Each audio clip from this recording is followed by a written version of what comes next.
오늘 나는 코로나로 인해서 저는 사실 내가 하는 일이 코로나하고 아무 상관없어요. 경기를 타지 않는 일이에요. 그래도 정부가 모르겠어요. 400만 원 지원금을 제 통장에 넣어줬어요. 기분은 좋아요. 왜냐? 나는 진짜 오랜 지금까지 사는 동안 세금을 엄청 많이 냈으니까 내 것을 돌려받는 거예요. 대통령이 주는 거 아니에요. 공무원이 주는 게 아니고 내가 낸 것을 지금 받은 거예요. 참 이렇게 부가세라는 거는 내가 봤을 때는 없는 게 좋을 것 같아요. 괜히 이렇게 복잡하게 만드는 거지. 소득세를 높이는 게 좋을 것 같아요. 정직하게. 이렇게 정권이 바뀔 때마다 전에 보면 김대중 대통령은 고소득자들에게 세무사찰을 하고 들어간다 하면은 꼼짝 못하고 내요. 그분들도 애쓰고 열심히 살고 세금도 다 내고 있는데 이거는 합법적이지 않아요. 물론 이제 살림살이를 하려면은 몇백조 원이 그걸 채우려고 고소득자들이 세금을 다 냈는데 억지로 강제로 이것도 이제 독재죠. 김대중 대통령도 이제 세금 거두는 방법은 독재를 했어요. 법대로 해야 되는 거거든요. 그 부가세는 누가 내는 줄 알아요? 국민들이 내는 거예요. 물건의 10%는 사면은 부가세가 포함되어 있어요. 그럼 국민이 낸 것을 사업자가 정부에 내는 거예요. 김영삼 대통령 때는 부가세를 10%였던 걸 30%로 올렸어요. 이것도 합법적이지 않아요. 어쨌든 간 이 살림을 꾸려가기 위해 대한민국의 큰 살림을 꾸려나가기 위해 억지로 굳은 거죠. 전두환 노태우는 할 때는 그냥 경제가 왕성했어요. 뭐 자기들이 잘해서가 아니라 진짜 아주 그때는 그냥 아주 고성장할 때예요. 그냥 무조건 벌 때니까. 그래서 재벌들에게 압력을 넣어가지고 개인이 소유했죠. 수천억씩 이렇게. 그때 뭐 4천억 5천억 엄청 건 돈인데 또 영원히 그냥 정치하려고 돈으로 다 할 줄 알았지만 노태우 대통령은 병 걸려 있고 뭐 전두환이는 노상 쫄자들 간신들 데려다니면서 골프 치면서 난 29만 원밖에 없다 이랬어요. 그리고 박근혜 대통령은 담배가스를 갑자기 올렸어요. 100%. 이걸로 채운 거예요. 우리가 간접세라는 게 있거든요. 간접세. 우리가 담배 피우는 사람은 애국자예요. 세금을 많이 내니까. 그게 세금 내는 거예요. 거의 50%예요. 차 타고 다니면은 거의 50%고 기름값이 거의 세금이 높아요. 이거 아주 간접세죠. 그러니까 우리가 사업자가 아니라도 차 타고 다니고 담배 피우고 술 먹으면은 세금을 엄청나게 많이 내는 거예요. 50%가 세금이에요.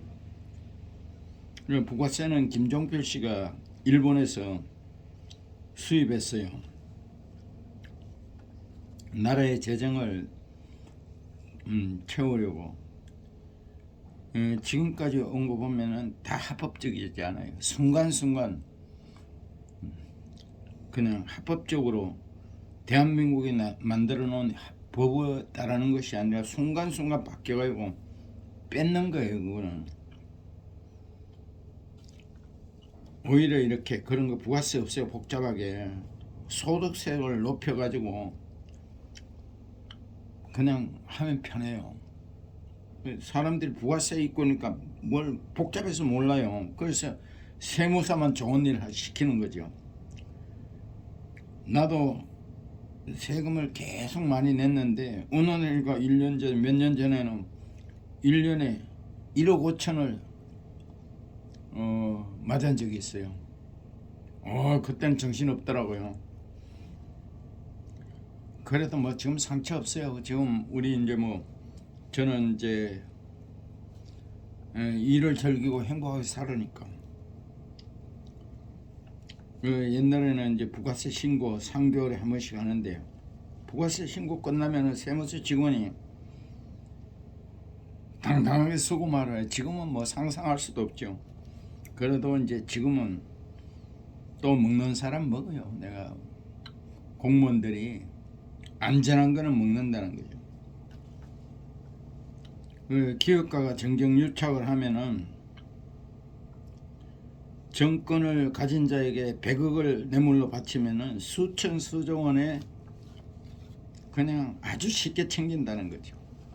그래가지고 이제 그런 것이 있기 때문에 한국 최고 재벌들이 교도소 간 거예요. 우리가 가난하게 살아도 교도소 안 가는 게 낫잖아요. 얼마나 고통스럽게 돈이 있으면서 교도소 1년 2년 살면은. 그래서 공직자, 국회의원, 대통령은 우리가 내가 월급을 주는 거예요. 우리 국민이. 근데 선거가 끝나면 권력자들에게 국민이 주눅을 드는 거예요. 이건 반대로 된 거예요.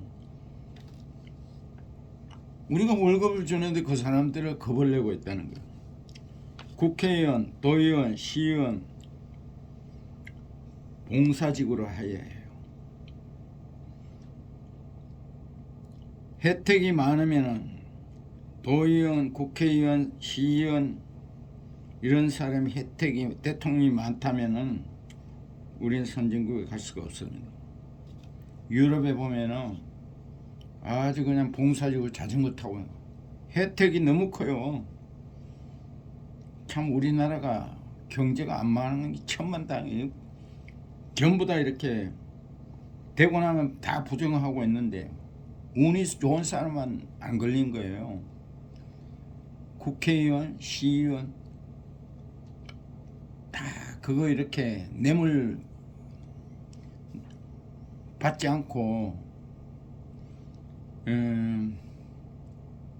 할 수가 없어요. 돈이 얼마나 많이 드는데. 근데 운이 나쁜 사람은 걸린 거예요. 나는 대통령을 할 수 있다고 생각합니다. 왜냐? 한글을 알고 1, 2, 3, 4를 아니까 나를 지금 내가 이제 71살인데 지금 나를 뭐 대통령 될 수도 없지만 대통령 시키면 잘할 것 듭니다. 전직 이 대한민국에 있었던 대통령보다 내가 더 잘할 수 있을 것 같아요. 진짜 후세에 역사에 간디, 그 호치민 이런 사는 거지. 링컨 걷지 못하지 그 정도는 못하지만 그래도 차선으로 그렇게 할 수 있을 것 같아요. 왜냐하면은 저는 정직하려고 완벽하지는 않지만 정직하려고 발버둥쳐요. 저는 30년 동안 체계 중독에 걸린 사람, 실력은 없어요. IQ도 낮아요. 그래도 저는 영혼의 소중함을 압니다. 저는 이제 지금 저는 점쟁이가 아닌데 사람의 눈빛만 보면은 그 사람이 속사람이 좋은가 나쁜가 알아요. 그리고 내가 부족한 뭐 내가 다 할 수 없잖아요. 그러면은 전문가 박사들을 제자리에 제 위치에 잘 앉혀놓으면 되는 거예요. 대통령이 됐다고 뭐 외교니 뭐 모든 거 다 하려면은 그건 안 되죠. 정주혜 회장님이 북한에서 오셨는데 초등 소 하나 훔쳐가지고 오셨는데 초등 출신인데 박사들 고용하고 뭐 지금 현대로라고 있는데 화성에 그 뭐 현대로 삼성이 내가 가봤더니 대단해요. 그 경비 이런 게 한국이 대단해요. 그 청와대 들어가기 어려워요. 그 한국이 경제적인 부분에 미래가 있는 거예요. 근데 정주영 회장이 이제 훌륭하셨는데 자기는 영원히 살라고 일본 가가지고 젊은 여자들 피를 수혈했대요. 그 집착하고 대통령을 출마한 거예요. 그래서 자기가 나폴레옹으로 생각했나 봐요. 불가능은 없다. 그때부터 행복이 무너지는 거예요. 그래서 병원에 참 오래 입원하고 살았지만 나는 그렇게 살고 싶지 않아요. 그래서 우리가 성경에 보면은 모세도 40년간 처가살이를 하면서 가축을 키우는 가축을 키우는 머슴같이 살았어요. 그러다가 80살에 말도 어둔하고 이런데 하나님께서 모세를 부른 거예요.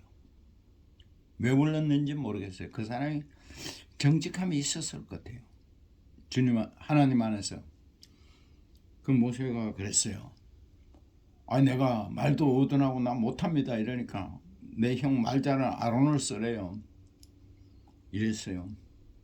그래도 모세를 써가지고 하나님께서 모세가 한 것이 아니라 성경 속에 보면 대단한 것들 진짜 수수께끼 같은 10가지 재앙을 내리는 거예요. 안 믿는 사람은 그것을 수수께끼로 생각하고 만화로 생각했지만 나는 그걸 믿습니다. 그 하나님이 쓰셨어요. 그 모세의 능력이 아니라 모세가 워낙 80년 동안 그 이렇게 인내하고 참고 고통도 있었지만 그걸 참아왔다는 거죠. 말도 어둔하고 이랬지만 하나님께서 능력을 하나님이 하셨죠. 그 다음에 다윗도 양치 소년이었습니다. 그러나 역대에 남는 왕으로 만들어 주셨어요. 그 과정에 이제 내가 봤을 때는 네가 진정으로 나를 사랑하는구나. 어떤 입장에 있든지 네가 속마음이 나를 사랑하고 있거나 이걸 쓴 거예요. 완벽한 사람은 없어요. 아브라함 링컨도 27번의 인생의 실패를 할 때 얼마나 우울증과 죽을 수밖에 없는데 아브라함 링컨도 이혼하고 어머니가 어릴 때 돌아가셨어요. 하늘나라 가시고 성경책을 품에 안겨줬다 하더라고요. 수많은 상처가 많고 실패를 27번 하고 마지막에 대통령이 되어서 그 미국이 기독교 국가인데 남북 통일을 시키고 흑인을 노예에서 해방시켜줬다는 거. 이게 하나님이 사람을 쓰는 거예요. 진짜 네가 훈련을 시키고 바닥에 있게 만들어 가지고 고통을 다 느끼게 한 후에 그것도 참고 인내하면은 욥에게도 엄청난 고통이 왔어요. 하나님은 원망하지 않고 하니까 그 다음에 엄청난 축복을 주셨어요. 그래서 내가 이제 사람들이 내가 이제 말 많은 잔소리꾼으로 알고 있는데 저는 책도 많이 읽었고 이래가 사람들이 참 진리를 몰라가지고 이렇게 말을 많이 합니다. 뭐 이어령 교수 뭐 등등 이렇게 한국의 학자들이 자기 말만 하잖아요. 내가 그걸 닮아가는 것 같아요. 그분들하고는 비교 없지만 인생 올곧은 곳에서 즐기십시오. 즐기면 병도 낫고 행복하게 됩니다.